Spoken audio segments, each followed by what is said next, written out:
তো করিমগঞ্জ জেলার নাম করিমগঞ্জ থেকে শ্রীভূমি হলো, কিন্তু সেটা করতে গিয়ে কতটা পদক্ষেপ নিতে হয়েছে সেটা হয়তো অনেকেরই অজানা। তো চলেন জেনে নিই ভারতবর্ষে একটা ডিস্ট্রিক্টের নাম চেঞ্জ করতে হলে কি কি পদক্ষেপ নিতে হয়।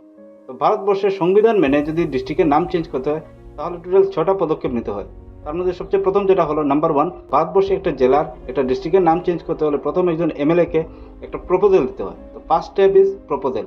নাম্বার 2, সেই প্রপোজাল নিয়ে ডিবেট হবে, বিরোধী পক্ষের যদি কোনো অবজেকশন থাকে তাহলে সেই অবজেকশনটা তুলে ধরা হবে।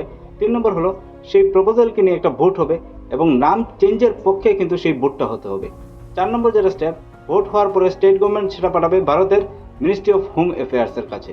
5 নম্বর যেটা step, ministry of home affairs এর কাছে আসার পর সেটা ministry of home affairs discuss করবে, কনসাল্ট করবে বিভিন্ন ডিপার্টমেন্টের সহিত, যেমন postal department, intelligence bureau, registrar general of India, এরকম বিভিন্ন ডিপার্টমেন্টের সহিত সেটা কনসাল্ট করা হবে।